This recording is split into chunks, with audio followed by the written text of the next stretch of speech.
why SDN? I'm going to move a little bit around here. I'm going to start describing a little bit how traditional networking has been done up until today. The first thing that I want to show is the complexity of the networks that we have today. You can see here in the diagram the map that shows the relation between all the network protocols that we commonly use. And you can see by the look of it that it's gotten quite complex. Implementing all these protocols, we have a huge number of devices. Those devices are made by different vendors. And I will be showing a little bit more of why this is a problem. So it is hardware-centric. Today, traditional networks are hardware-centric. So this means that the designs of today's networks are heavily depending on hardware. It means also that implementing a network design is complex because we have lots of different devices that we need to configure that follow, for example, different approaches on how to implement a protocol, how it should be configured. And it also limits the ability to design things because it's hard to test.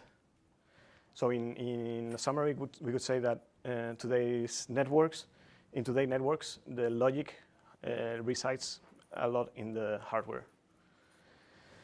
So today's networks are very much closed systems. We have a lot of vendor-specific software. Like I said before, it's different. It's difficult to integrate all these different vendors and their devices because they follow different approaches on how to solve networking problems.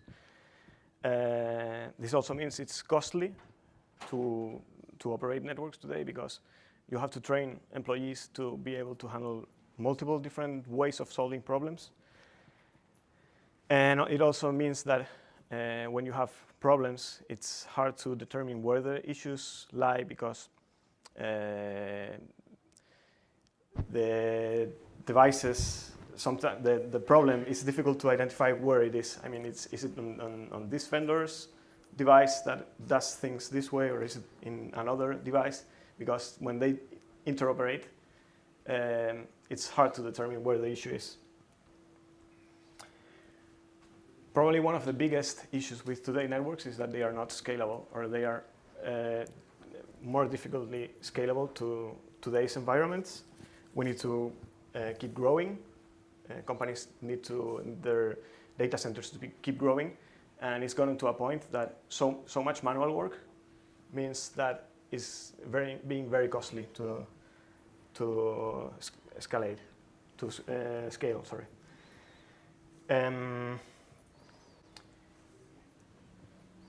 It means also that resources are often wasted because we have to be always ready to have the highest network load, and that might not be something that's happening all the time. And when scaling too much, it means sometimes that we have to completely redesign the network.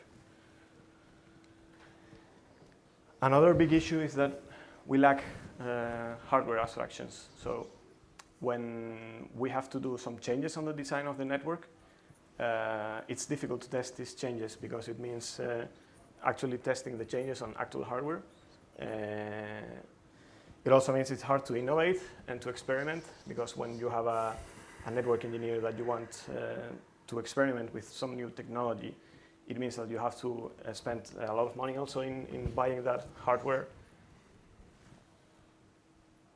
And in today's data centers, server virtualization is a reality, has been for a long time, and networks have failed to catch up. So in today's data centers, we have mostly compute nodes,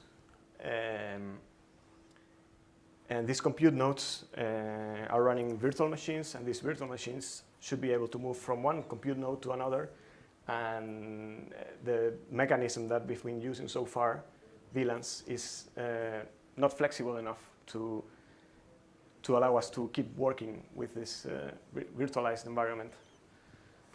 Also, it means that the traffic is no longer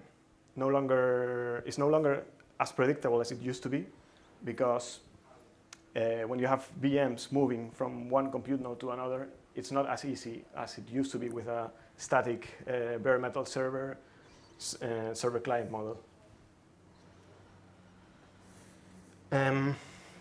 So traditional networks were thought for traditional smaller data center. Without virtualization, where manual interaction was always required. And this may seem like a very long time ago, but it is a reality that networks have not changed in a very long time. So this used to be how we did networking, and this is no longer efficient for the uses we need of networks today.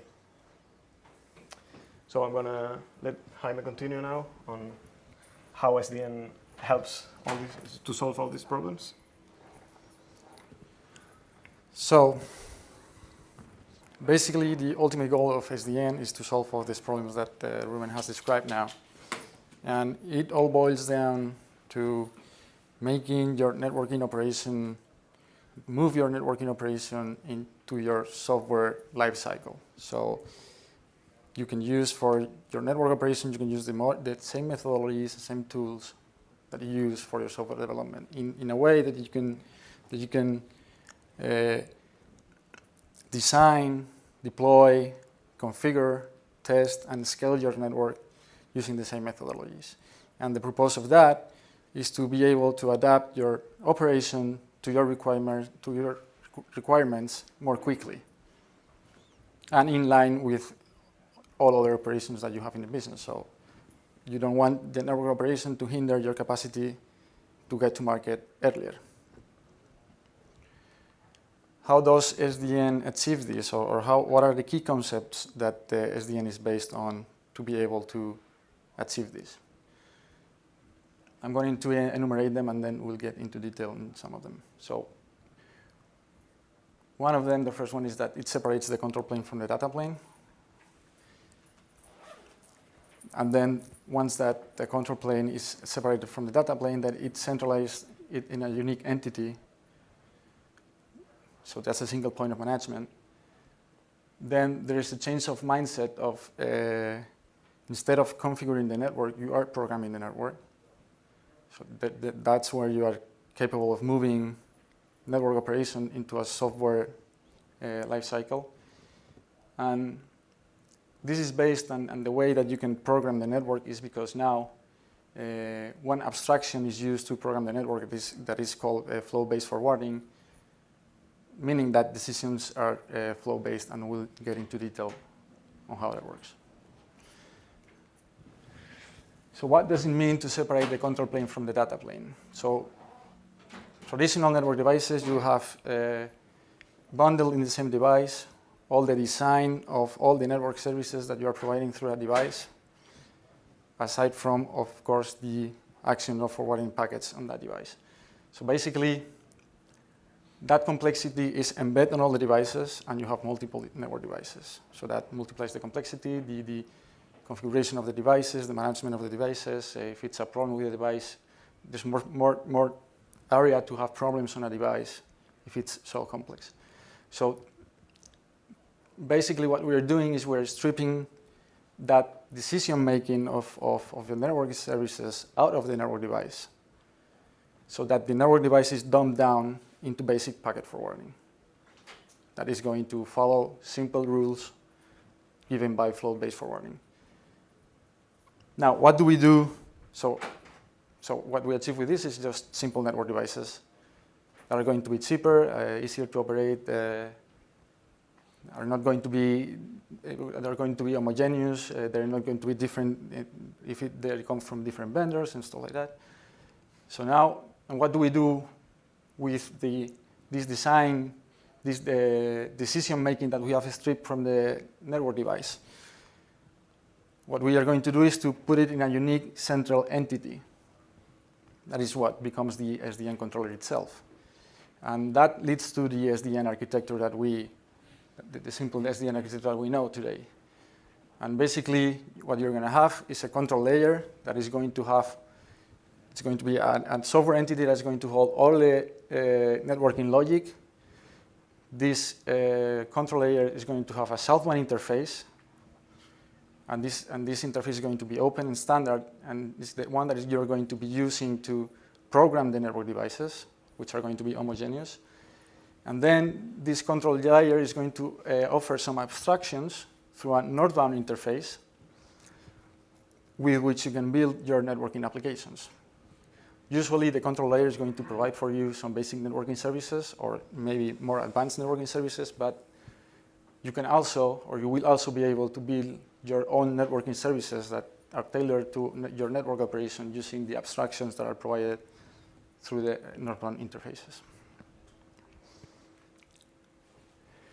Now, when we say that you can program the network, and when we say that this central control entity that is programming the network and is programming the devices, the way that this is possible is because of an abstraction that you are doing of packet switching, so that you can program all the devices the same way.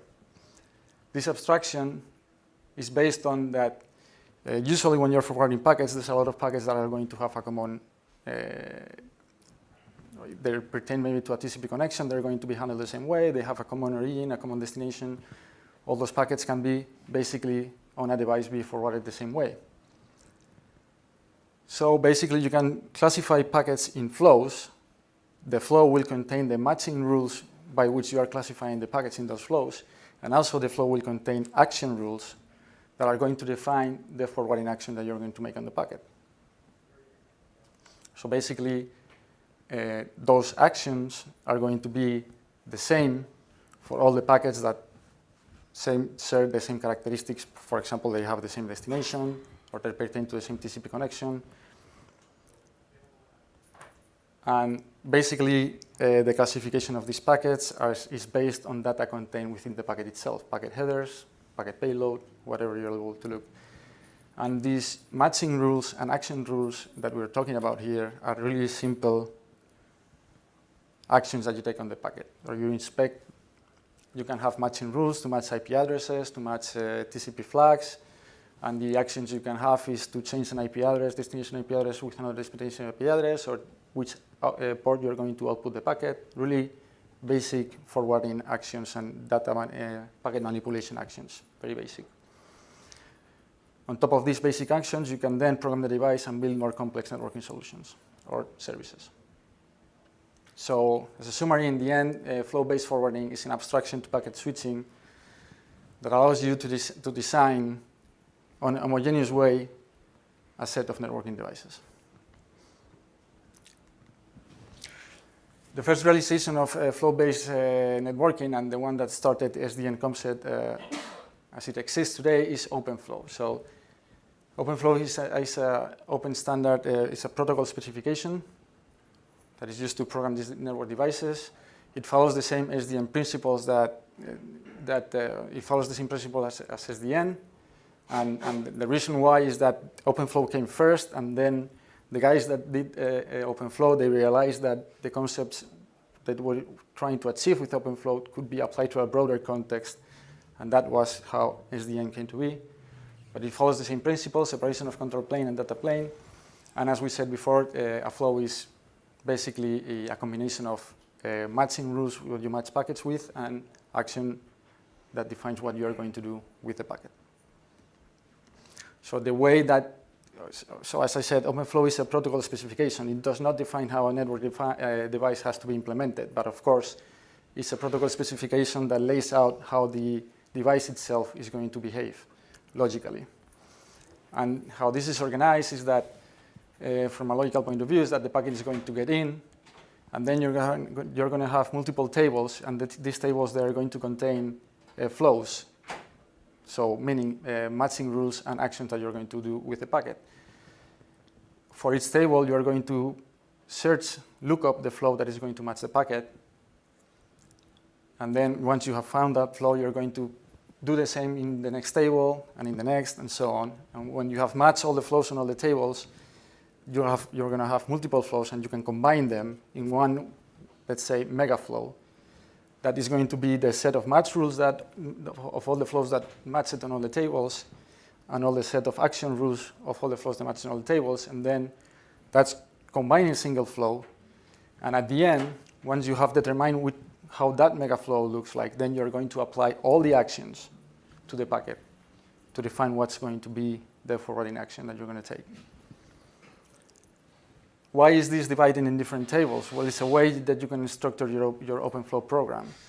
If we only had one single table with a really big flow, with a lot of matching rules, a lot of action rules, then we will end up with a table that has a lot of flows. Instead, if we structure the flows in different tables with smaller flows, there are some flows that I can reuse for different packets. For example, if in this device I'm supporting some kind of VXLAN connectivity between VTEPs, but for example, I have two remote VTEPs that I can send packets to. A VTEP is a virtual termination endpoint, that it's the endpoint of a VXLAN connection. Maybe I have two flows in the first table that I'm going to define the IP destination for that packet, and that may be different. But then I have on table 1 saying, okay, all the VXLAN packets need to go out and port 0. So I can reuse that logic for two packets that are going to have a different destination. But the fact that all the packets need to go out through the VXLAN port can be represented on a single flow, and I can reuse that instead of having two flows for the two destinations,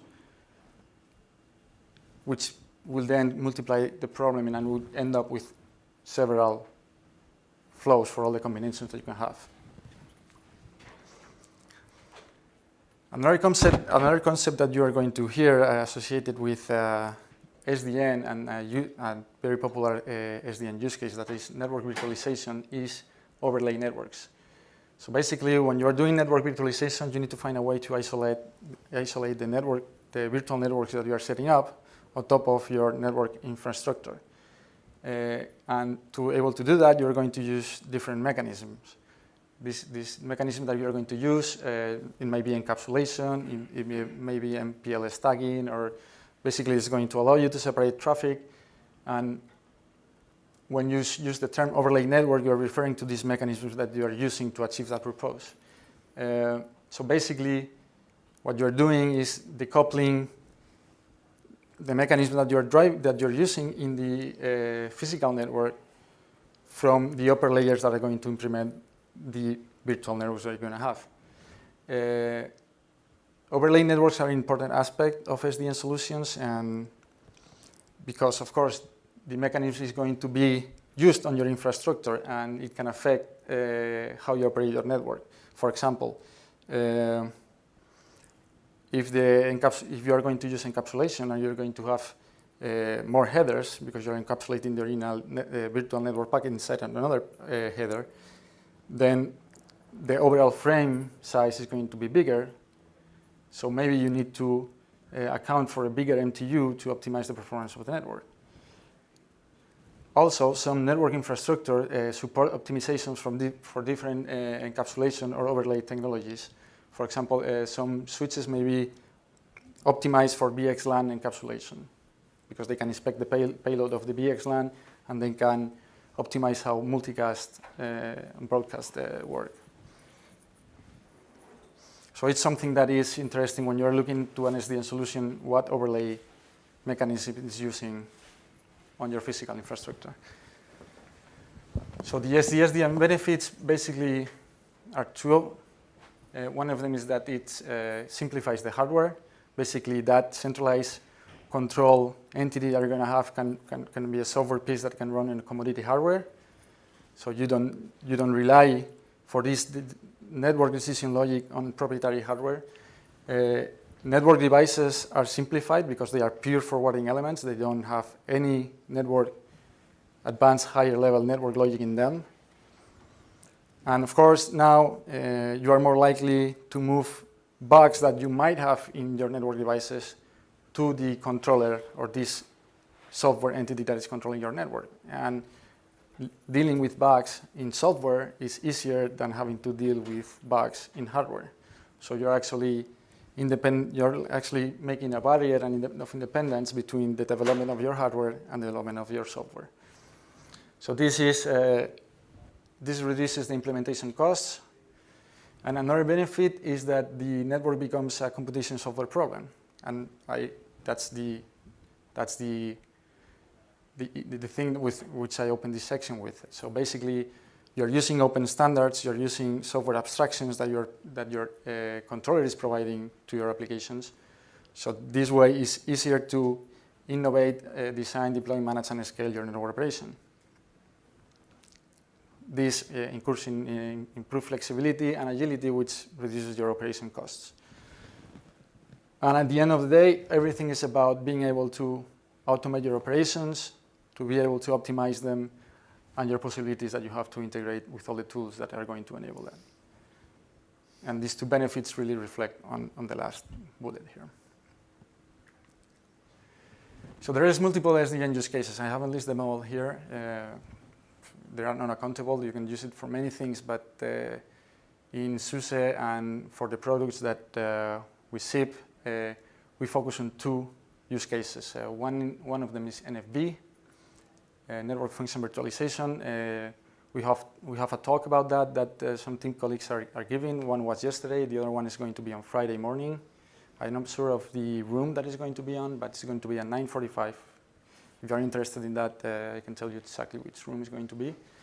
And further along in the presentation, we are going to focus on network virtualization, which is a use case that applies to both products that we ship, SUSE OpenStack Cloud and SUSE CaaS platform. So we are going to look into how SDN applies in OpenStack that is used in SUSE OpenStack Cloud and in Kubernetes that is used in SUSE CaaS platform. Another thing to consider when you're looking to SDN solutions is they are complex solutions, they have many characteristics, and you need to recognize what differentiates one from another. One important point on what differentiates one SDN solution from another is whether they are open or proprietary.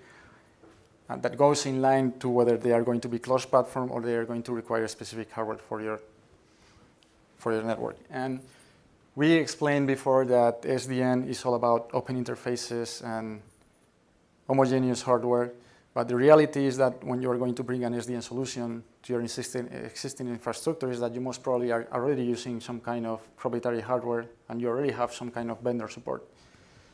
So most likely this vendor is going to offer you an SDN solution that integrates with what you already have from that vendor.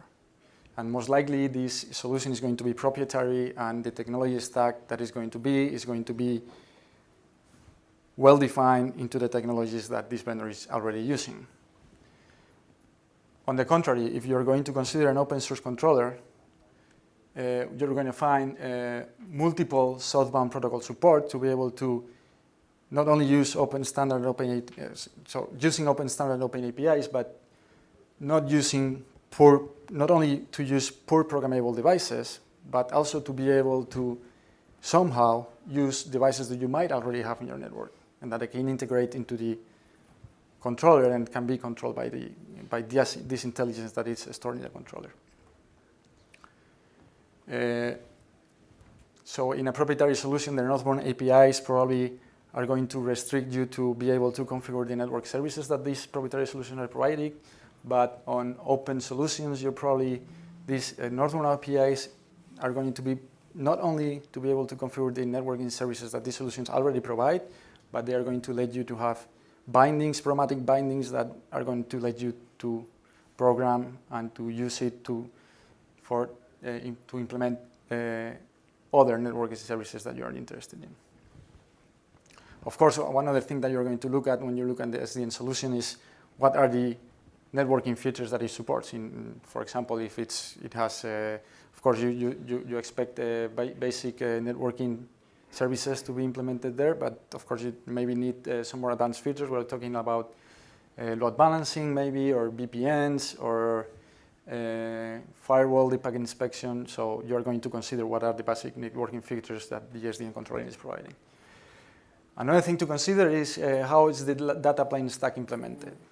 We already talked about the overlay protocol, how it's going to affect you and your infrastructure. Another thing to consider is what, if for network virtualization, what virtual switching solution is using, if it's cross-platform, if it can run in your cloud nodes, if it doesn't run your cloud nodes, if it's using additional agents that need to run, if these agents are proprietary or not. And another thing that you're going to consider is data plane acceleration. It's going to support you that data plane acceleration so that you can leverage NFV use cases. So that's something you're going to look at. Of course, this is the common worry about efficiency, performance, reliability, and scalability. And something I didn't mention before that I forgot, but I'm going to get a chance now to talk about it, is that when you are putting all the decision logic into a centralized entity of software, of course, you have now a single point of failure. If that controller goes away, then you lose some of the capability of your network. So basically, these now controllers need to support some kind of edge high availability model. Usually, they support some kind of clustering model so that you can have some redundancy. You also look into what kind of integration it supports. If it's going to support OpenStack and Kubernetes integrations, if it's going to work with public clouds, it's going to manage your network in the public clouds, your virtual networks in the public clouds. And now that you have, the last topic is if you have a centralized piece of software that is managing your network as a whole, then from that you can get health analysis, networking state, and all kinds of data about your network. So the monitoring analytic features that the SDN control provides are something that you need to consider too. So let's take a look now in the main use case that we're going to talk about. This is network virtualization, and in this context, we're going to look how you use SDN with OpenStack. So when you use the dashboard of OpenStack and you configure your networks, subnets, routers, and then you bring up an instance, and then you bring up another instance in the same networks, and then those instances you can bring in a floating IP for every instance, and you can access those instances through a floating IP, and then those instances, if they are in the same network or if they have interconnected networks via routers, then you expect those instances to be able to talk together, to be connected. So a lot of things are going under the hood to ensure this connectivity. The project in OpenStack that handles this connectivity is called Neutron. Basically provides the networking services for other OpenStack projects, and they provides also APIs so that you can be able to configure your virtual networks.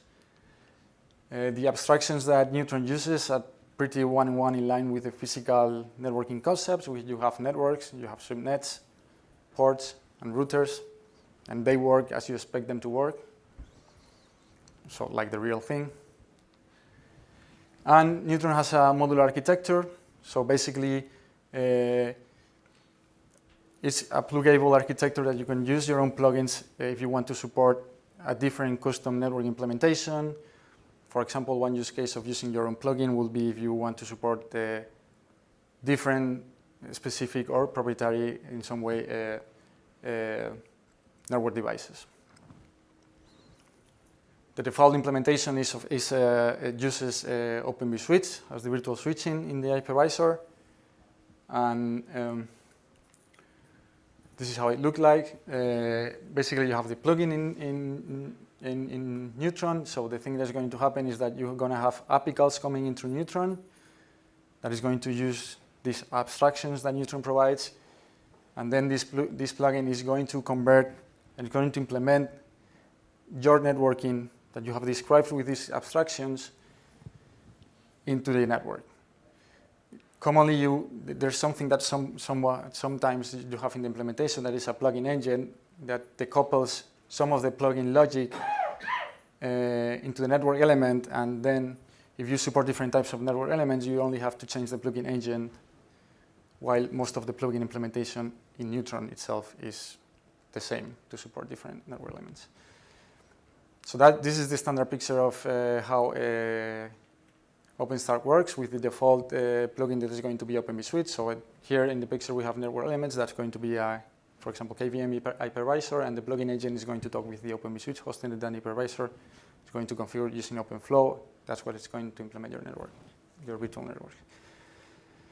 If we bring the SDN controller into the picture, then what is happening is that we are leveraging this plugin architecture in a way that the SDN controller is going to provide you a plugin that you're going to be configuring in Neutron, and then this plugin is going to translate the API calls that come into Neutron using the abstraction from Neutron into API calls into the SDN controller Node 1 interface using the abstractions and translating the Neutron abstraction into the abstraction that the SDN controller is providing.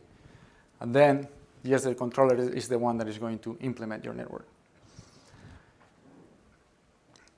So why bringing this into the picture if we already have a Neutron implementation without an SDN controller is already managing my virtual networks? Well, because of course you are bringing into the picture all the extra networking features that the SDN controller is providing you. But not only that, an obvious way to see how you can benefit from an SDN controller is when you're talking about multi-cloud, multi-site scenarios. Why is that? Because you have a single controller that has the global knowledge of all the networking, not of one site, but of multiple sites. Then, if you want to enable some kind of connectivity between your sites, and you have a central piece of software that has all the knowledge of both sites, then it's easier for that central piece of software to be able to provide the connectivity between two sites. And not only because it's going to manage the networking of both sites, but because also maybe it's going to manage the networking of all other network elements that are in between of those two sites that you may need to configure, additionally configure to obtain this connectivity between the two sites. This is just one example. We can imagine other examples when instead of having two OpenStack sites, for example, you have one OpenStack site and then you have a bare metal servers, and you want your bare metal servers to be able to talk with your VMs that are hosted in the OpenStack site. So if the controller has the global overview of your networking, it can more easily achieve the support for that scenario. I'm going to look into the SDN networking in Kubernetes. Neither of us are expert in Kubernetes. We are going to just briefly touch this topic. We have team colleagues that are more knowledgeable in this area, and if any doubts arise, we can forward them the questions that we have here. But basically, we have a parallel scenario that we had with OpenStack. When you bring up containers and when you bring up pods, of course, there's a lot of things happening in the background, but you need to have connectivity between the pods. And that's implemented. So there's something there that is implementing this network connectivity between your containers and pods. And what we're using is, again, a pluggable interface. In this case,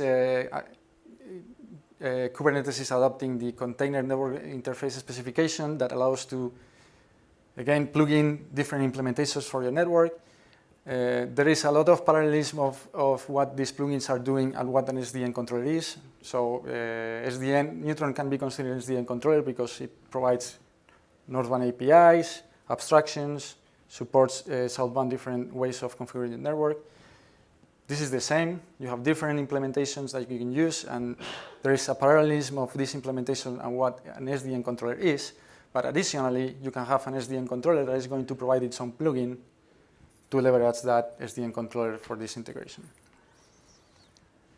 So if we translate the previous multi-site picture that we have, and now we substitute one OpenStack site with one Kubernetes site, and we can reach the same connectivity. We have a single controller, has a complete knowledge of how the network is set up, and then it becomes easier to achieve connectivity, multi-site and multi-cloud connectivity between two sites. So we're going to do a brief overview of SDN controllers. I'm going to let Ruben start with it. Okay, so we're going to be seeing a few of the most important aspects of Cisco ACI. This is not the whole picture. I mean, we're just picking up the most important things. And I think I can start with the first one. This is the most important. In Cisco ACI's approach, the application requirements are defining how the network should behave. It does this through its policy, group-based policy.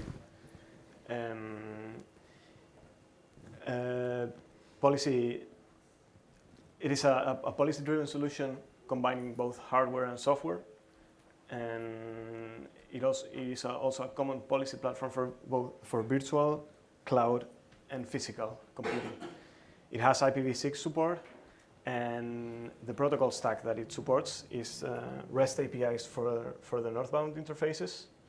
It uses OpenFlex agents as southbound interfaces. This is Cisco's alternative to OpenFlow that Jaime just explained. And for the overlay networks, it supports encapsulation in NVGRE and VXLAN. Its high availability support is based on a 2-member active standby setup. It has multi-hypervisor support. It supports the Linux KVM, VMware's ESXi, and Microsoft Hyper-V. And it has integration for Kubernetes, OpenStack, and for the cloud. So what is ACI? ACI is basically formed by 3 key components. The ACI fabric. This is obvious, the hardware from Cisco, basically. Group-based policy, which is the declarative approach on how the network should be configured. So instead of configuring lower-level abstractions, such as subnets, interfaces, we instead use endpoint groups, and we then map interfaces to endpoint groups and define contracts on how these endpoint groups should interact. And of course, is also the other key component is the APIC controller.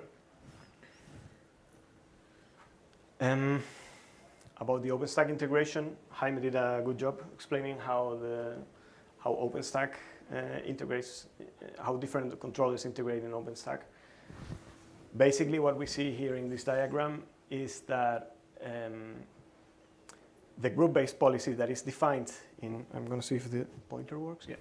So the group-based policy that is defined within OpenStack is translated in the OpenStack controller by the APIC driver. It's translated to the APIC policy.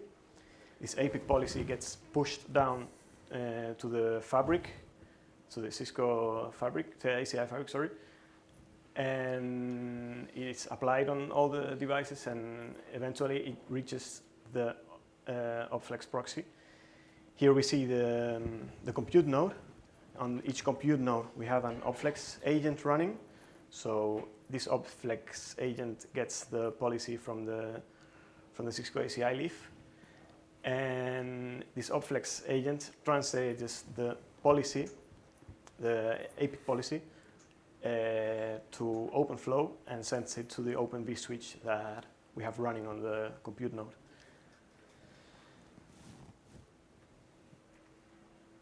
It also supports Kubernetes integration. This is also very similar. So we can define network policies within Kubernetes, but we can also define ACI policies in APIC. When we define a policy here, APIC always honors when we define a policy here, I mean, APIC still honors the network policy that is defined on Kubernetes. So again, the ACI policy gets pushed down through the fabric and eventually reaches, again, the same way, the OpenFlex agent, and this interacts with OVS in the same way and enforces the policy that has been defined. Another SDN controller that we are going to be looking at is Tungsten Fabric. Tungsten Fabric is an open source project. It is part of the Linux Foundation. It was recently renamed. It used to be Contrail, Open Contrail. It's the open source version of Contrail. It also is based on application-based security policies, and it also has IPv6 support. In its protocol stack, it also uses REST APIs for the northbound. It also provides Python bindings, but instead, in the southbound part, it uses XMPP, which is a messaging protocol, to communicate the policies down to the V routers, which are its own version of like Open vSwitch. And for the overlay networks, it uses MPLS over GRE and VXLAN. It has also some cool, interesting features like VGP as a service and SFC.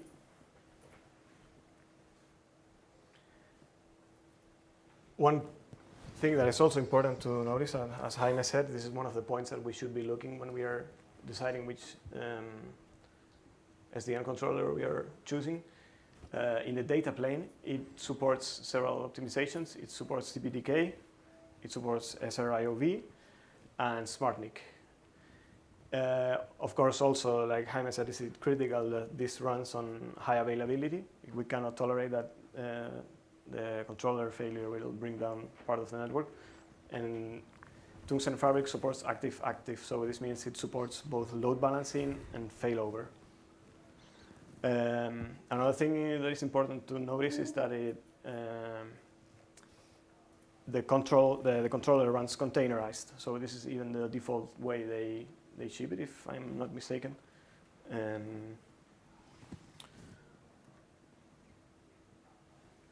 Okay, and now we're going to look a little bit about how it integrates with OpenStack and Kubernetes. It's, again, a very similar story.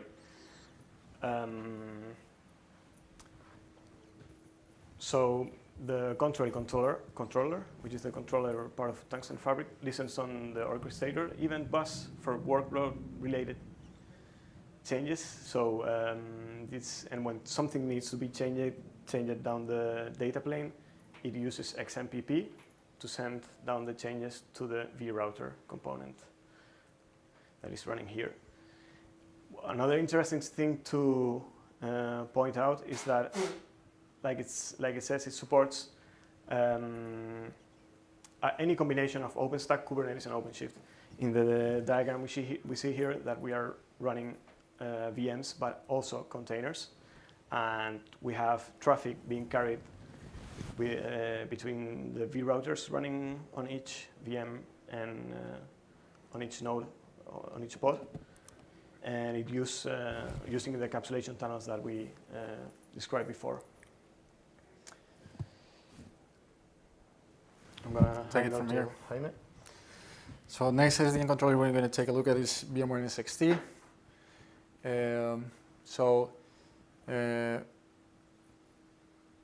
VMware NSX-T is a solution that you might use when you have already a deployment of VMware vCenter and you're already running ESXi hypervisors or using them. So VMware NSX-T integrates well into that solution, and aside from that, it adds support for KVM hypervisors. So if you want to bring to your vCenter deployment, you want to bring KVM hypervisor into the pictures, then you can add NSX-T that's going to support the networking of the solution. It's completely software-driven. It has no purpose-specific hardware dependencies, and it's distributed as virtual appliances that you can run on top of. So the control plane is distributed as virtual appliances that you can run on top of KVM hypervisors or ESXi. Recently, in the latest release, NSX-T 2.4, they added IPv6 support. The controller supports a high-availability model of 3-node clustering that works via Quorum. Supports integrations with Kubernetes and OpenStack. I believe that they also have an extension to support public clouds.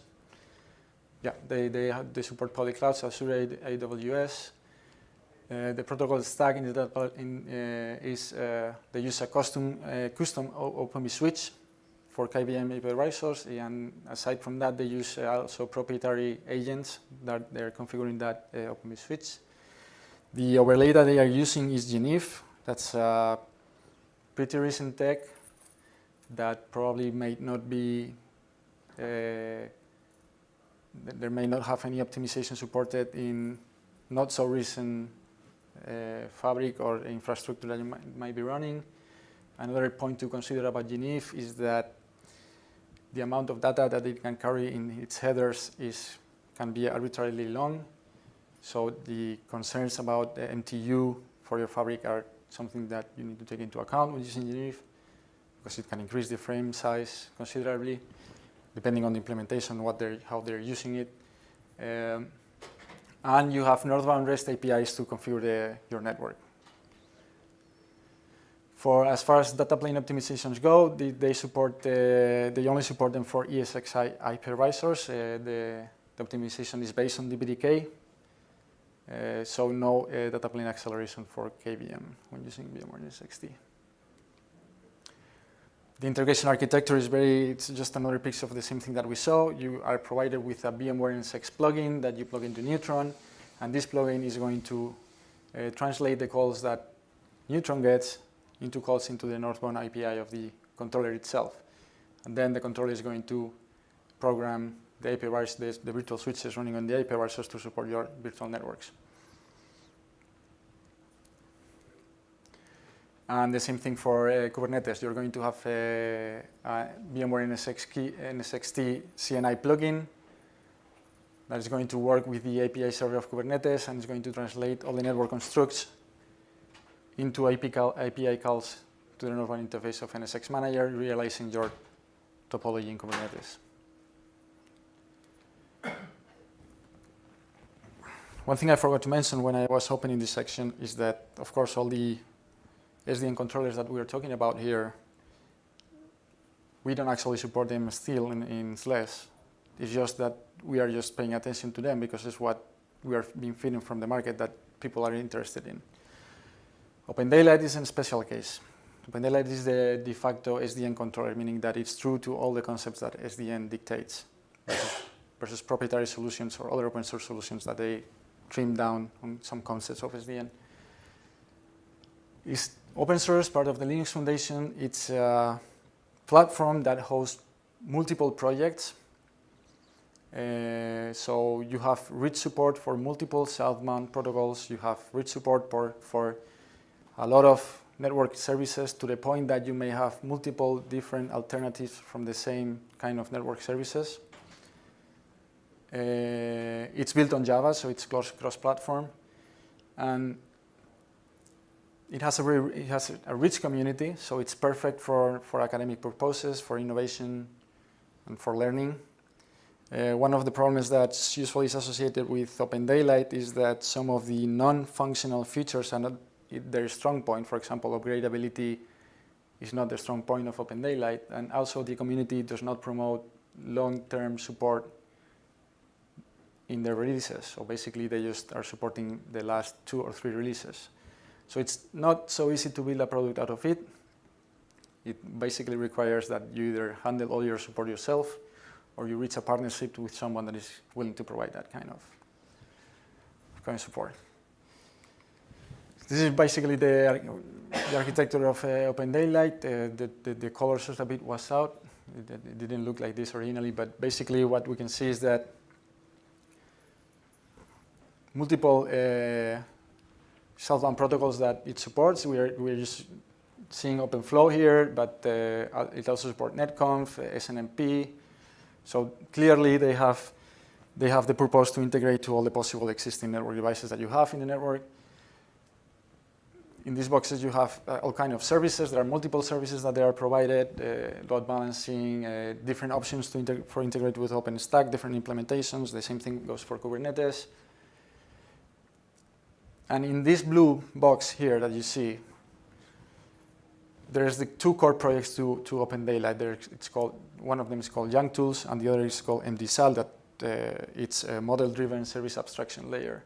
And this is important to notice, because when you're going to implement something in OpenDaylight, the first thing that you're going to do is to define a model in YAML that is going to include all the data you're working with and all the interactions that you're going to have with this data. From this model, a code is going to be generated that is going to be all the framework that is going to be based on MDSAL that you're going to use to implement your application or whatever you're doing. But the important thing to note here is that this model is taken and is completely exposed to other projects and through the northbound interfaces of OpenDaylight. So it's practically impossible to develop an application in OpenDaylight that is not going to be having open APIs for other networks and for the northbound interfaces. So basically, this brings the point that OpenDaylight really caters of the SDN concepts of open interfaces and open standards, because it's just not possible to do it other way. And that's the reason why OpenDaylight is often considered a true SDN controller versus other solutions. So this is the end of the presentation. It's difficult to cover SDN. It's complex. There's a lot of topics to cover. I'm sure that there's questions. So we are open for questions either now or if you want after the presentation, we can talk. Thank you.